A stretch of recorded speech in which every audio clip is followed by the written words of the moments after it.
الله ربي والإسلام ديني ومحمدا رسول الله ويقيني أدنو إليه ساجدا بجبيني. السلام عليكم ورحمة الله وبركاته. أهلا وسهلا فيكم بفيديو جديد. أول شي خلونا نكسب الصلاة على النبي، اللهم صل وسلم وبارك على سيدنا محمد. تاني شي بتمنى من كل صبية دخلت جديد على الفيديو تشترك وتفعل زر الجرس على الكل حتى يصلكم كل جديد أنا بنزله. وشلونكن يا صبايا؟ طمنوني عنكم، إن شاء الله تكونوا بخير. أخباركم كتبولي بالتعليقات. والله هون مثل ما انكم شايفين كنت عم بشرب قهوة أنا وأخوي خالد، كان نايم عندي. الله أكتريت الأوقات خالد اللي بنام عندي أكتر من محمد وأبوي، ما بعرف يعني خالد هيك أكتر شي إنه متعودة عليه أنا، ومتعلمين على بعضنا وعقل بعضنا أنا وياه بما إنه كنا عايشين سوا بتركيا. ايه فأكتر شي إنه خالد بنام عندي. وهون فوقنا الصبح شربنا قهوة وراح هو على شغله، وأنا قمت أجلي. هون كان في شوية جلي. هلا أنا قبل ما أنام ما بخلي جلي أكترية الأوقات. هلا قليل أحيانا بصير إنه بعيف، بس أكترية الأوقات ما بعيف جلي قبل ما أنام. بكون عندي بس جلي القهوة فطور، إنه هون فطرت بناتي، فطرتهم كورن فليكس يعني بقى يعني كم جلية، لأنه اليوم بدي يعني أبلش طبخة أول وبعدها أقوم أنظف البيت. هذا اليوم كنت بدي أعمل فيه مقالي، فالمقالي بتعرفوا انتو يعني شقد هيك موشتن موشة مثل ما بقولوا. ايه فإنه بحب أول شي أساويهم وبعدها أنظف البيت. وفيديو اليوم رح أحكي لكم شلون تعرفت على جوزي، يعني شلون تعرفنا على بعض أنا وياه. ونحن خطبة أهل ولا يعني مو أهل؟ هلا نحن نص ونص، يعني هي لا إنه حب ولا إنه أهل. ما بعرف هي شلون، بس هلا خلال الفيديو بتعرفوا شلون بلشت القصة. والله هون بعد يعني كنت عم بجلي الجلي بدي أعبي مي كمان، أعبي قنيني المي لأنه هلا صار شوب شوي مثل ما بتعرفوا، فبحط مي بالبراد. هلا مو شوب كتير يعني شوي، يعني ما بعرف هلا الجو إنه إذا عم نلبس صيفي بنبرد وإذا عم نلبس شتوي بنشوب، بقى ما بعرف هلا شوي محير الجو.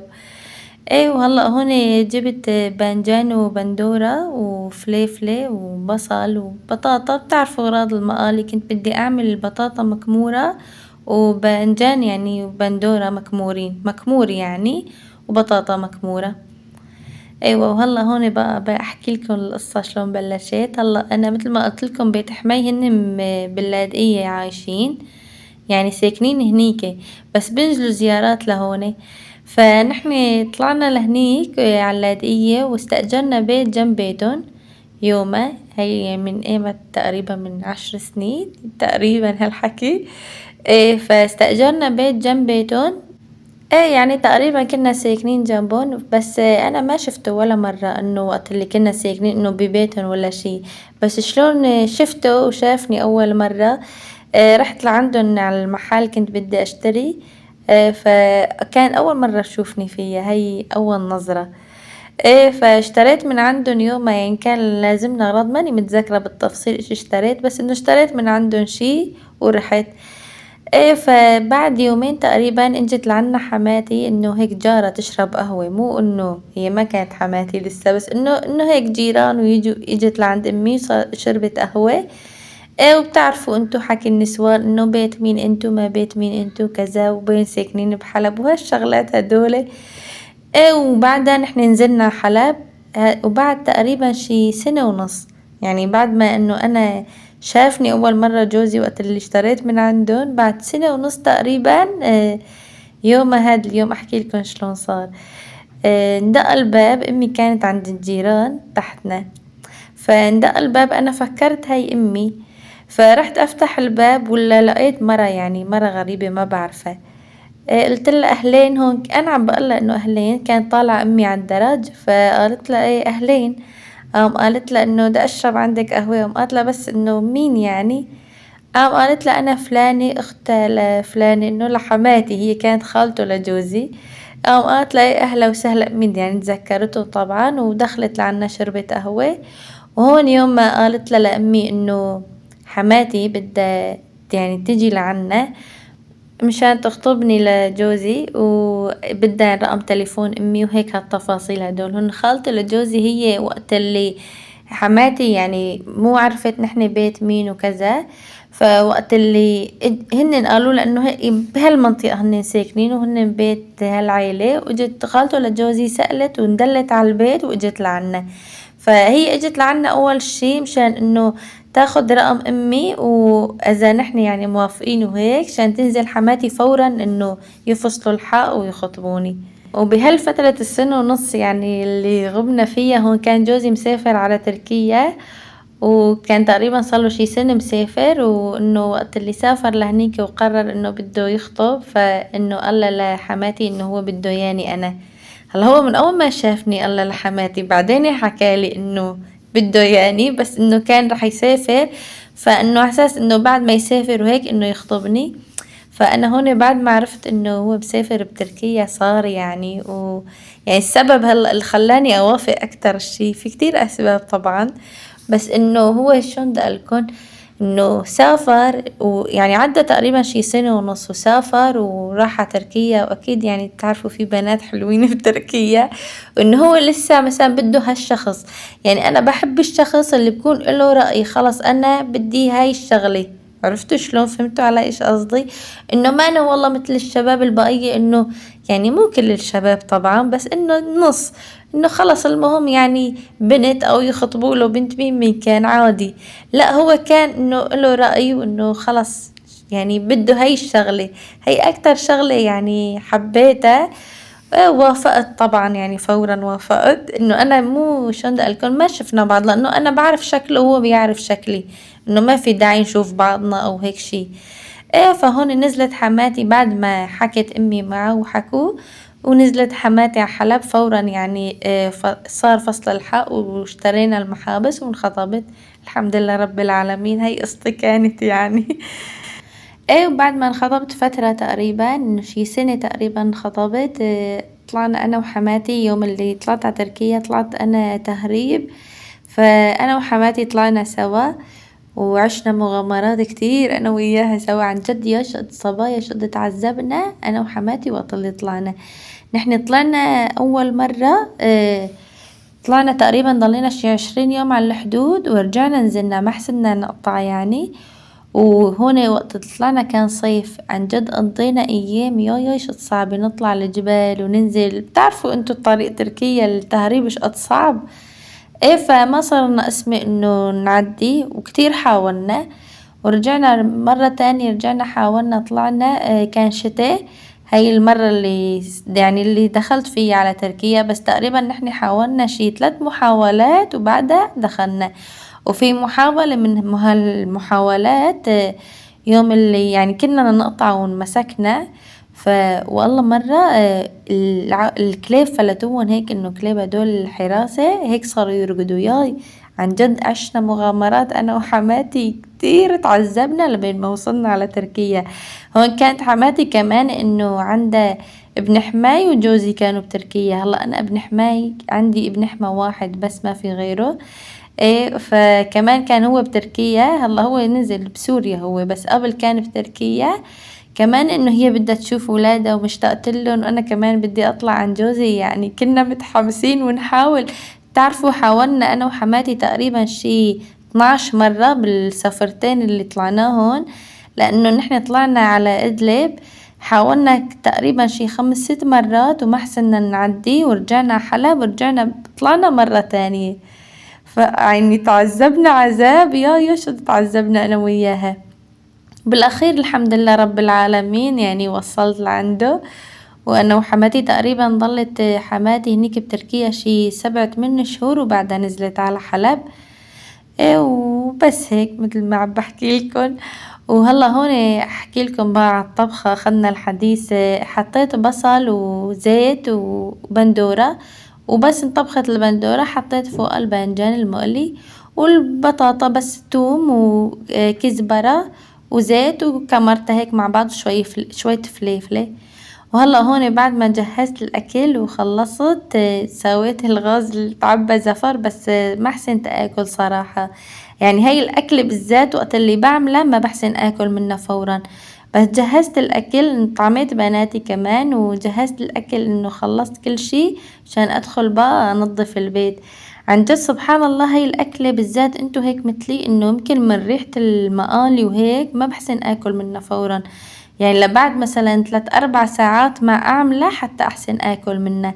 ما بعرف يعني بالذات المقالي والملوخية كمان هيك إنه ما بحسن آكل منها فورا بس عملتها، مو هيك ريحتن قوية شوي. فما بعرف انتو هيك كمان صبايا مثلي. وهلا هون بعد ما خلصت كان عندي شوية غسيلات عم بطبقن، وبقى بدي أقوم أنظف البيت. عن جد صارت ريحة البيت كله قلي. ما بعرف بس يعني كمان أعمل المقالي بالبيت إنه جوا مثلا مو برا، بحس إنه خلص البيت كله صار بده تنظيف. مثل المقالي هلا سمك كمان أكيد يعني كمان ريحته بتعلق وإنه البيت بصير كله بده تنظيف.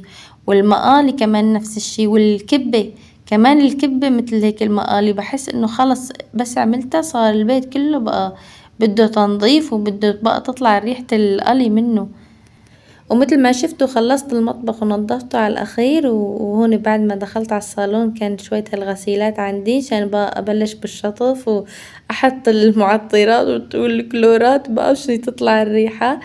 ايه فأنا بحب أساوي المطبخ وأخلص بالعادة وبعدين أدخل أساوي الغرف أساوي الصالون، هيك بحس إنه أسهل علي.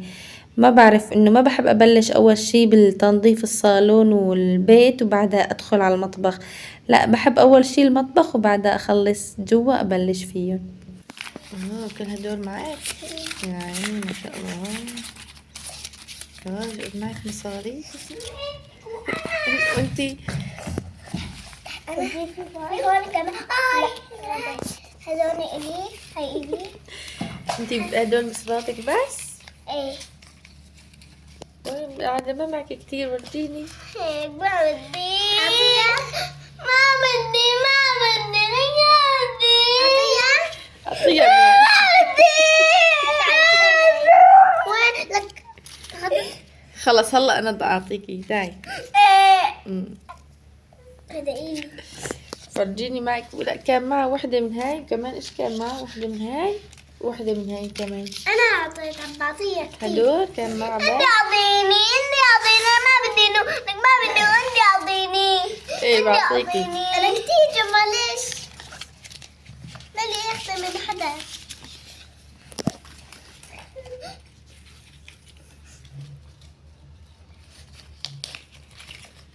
ما بدي ما في واحد. في كمان إيه تذكرت عندك كمان رايحة نجيبهم. أخذ واحدة هي إلي والله إلي هي إلا أخذ هي لما أخذ وقت لها أنا مثلها أنا عندي فيديو في كمان. فرجيني عندك كمان. إيه فرجيني لا شو. الضفدع أوه كمان معك طلع. الضفدع كمان. عم تمزحي مشان نعطيكي؟ يوه بصير وحدك يعملها. فرجيني انتي شو قد معك. أنا عندي أكثر من ذلك. أنا لا مين تعطيني كمان. هي 1000 لا 1000 أورجيكي 2000 أنت بعطيني قولي إيه. 3 4 إيه بس 4000 إيه وهي إيش 10 تركي. أمي هلا أعطيني تعديلي هون صدري تعديلي وهي 5 تركي كمان. يا أخي عديلي هاي أنا أمي إيه تعطيك يا أخي تعطيني. ايه بعطيكي شيلي انتي مصراتك هيك ايميلي نعمة. هاي 1000 2000 اديني كمان 1000 كمان لا 6 7 خلص 7 8 8 9 هاي 8 هاي 500 أخذ. 9 فرجيني هدول 8 10 12 بدي أفرغ 14 مني. 16 18 20 22 24 يعني هو مع 24 كمان 15 يعني هدول كلهم مش قد بدو دولارين يعني ونص تقريبا أقل لسه. وماريا معها بس 4. يا حرام يا ماريا. أعطيتها شوي من الأزرق. ومثل ما شفتوا كنت عم بعدله المصاري لبناتي اللي مجمعينهم. شفتوا ماريا شلون صارت تبكي لأنه ما أنا مجمعة غير 4000 ونور مجمعة ما شاء الله 24,000. ايه فأنا بحب هيك أمزح شوي مع بناتي إنه بالذات ماريا هيك شوي بتعصب فورا عنا إياها. ايه فأنا بدي أقولكم إنه عن جد أنا معلمتهم هالعادة من زمان، من لما كنت بتركيا، إنه بجيب لهم مطمورة أو مثلا بقول لهم إذا بدكم شغلة جمعوا مصاري وبشتري لكم اياها. هلا طبعا انا بكون اشتريت لهم 100 شغله، بس انه خلص عشان يتعلموا هالعاده، والحمد لله انه خلص انه شوفوا اعمارهم صغيره بس تعلموا. هلا ماريا عمرها 5 سنين ومن سنتين انا معلمتهم هالشغله، انه وقت اللي بدكم شي خلص جمعوا لاشتري لكم اياه. فانه هيك الولد بيتعلم احسن، انه ما خلص انه كل شي بدهم اياه. هلا طبعا انا بشتري لهم انه الشغلات اللي بدهم اياهم، بس انه مثل ما قلت لكم كرمال يتعلموا احسن. فهيك بعمل انه بقول لهم خلص جمعوا، وهن بجمعوا وبصمدوا، ومثلا بدهم هالشغله بقولوا لي انه مثلا بدي هالشغله، بقول لهم انه هيك حقها وهيك ضللكم لبين ما تاخدوها انه تشتروها. ايه وهون بعد ما خلصت الطبخ وضبطت البيت، هون اول شي قمت بلشت بالبلكون، حطيت الخرطوم وبلشت بقى انظف. عن جد اكتر شغلة كنت بتركيا اشتهي وقت اللي اشوف اختي رهف تحط الخرطوم وتقوم تشطف، كتير كنت اشتهي على هالشغلة. عن جد يعني ما بعرف، بتحسوا انه راحة نفسية الشطف عن جد احلى من المسح. هلا المسح كمان انه حلو، بس ما بعرف بتحسوا الشطف هيك غير شكل، يمكن لأنه نحن متعلمين إنه من زمان على الشطف. فأنا بالنسبة لإلي بحس إنه الشطف غير شكل، وبالذات هيك وقت بتحطوا هالخرطوم وبتحطوا بقى هالميات عن جد كتير، وبالصيف كتير بتحسوا بيعطوا برودة. إذا غير المسح إنه بتحسوا مثل عادة واحد مثل ما بقول شلون بدي أقولكم إنه البيت هيك بيعطي برودة وجو مثل عادة حلو. ايه فهون بعد كمان ما خلصت البركون جيت بقى اعمل الصالون واعمل هديك الغرف كمان، هن اصلا فاضيين ما فيهم شي، يعني ما بطول معي بالبيت شي تنظيفه. هون كمان ما بعرف اذا مبين عليكم، تقريبا رح يصير قبل المغرب بشوي، يعني بقي شوي ورح تعتم العين. فطول نهار انا كنت مشغولة بالطبخة وبالتنظيف، بس عن جد صبايا انا هذا اليوم اللي بكون فيه انه طول نهار عندي شغل صح بتعب، بس بحس حالي شلون بدي اقولكم بلتهي وما بكون عندي وقت فراغ. بحب الايام اللي بكون عندي يعني مشغولة فيها طول النهار. ما بعرف اذا انتو هيك، بس انا بحس انه بتسلى، ما بحس بملل اذا كان عندي طبخة وحوسة وحمام الاولاد وهيك. فهون كمان من بعد ما خلصت الحمد لله رب العالمين وحممت بناتي، وانا عم بعملكم جولة، هو صح ما في شي بالبيت لسه، بس انه عم بفرجيكم مثل عادة. شوفوا لو كان البيت فاضي وما فيه شي، بس وقت بتنظفوا وبترتبوا بتحسوا انه براحة نفسية. والله هون المطبخ كمان احلى شي، المطبخ لما بتتفرجوا عليه وبكون نظيف عن جد احلى شعور لما بكون عندكم طبخة ونظفتوا البيت وخلصتوا شغلاتكم بقى، بتحسوا حالكم يعني اليوم عملتوا انجاز كتير كبير. عن جد انا هيك بحس حالي بكون مبسوطة. انا بالنسبة لإلي بحب شغل البيت اكتر من الطلعة من البيت، يعني يكون عندي تنظيف وترتيب اهو ما يكون بدي مثلا اغراض من برا وبدي اجيبها على البيت، انه اشتري اغراض للبيت. ما بعرف بحب شغل جوا البيت اكتر من برا البيت. ما بعرف اذا انتم مثلي كتبولي كمان.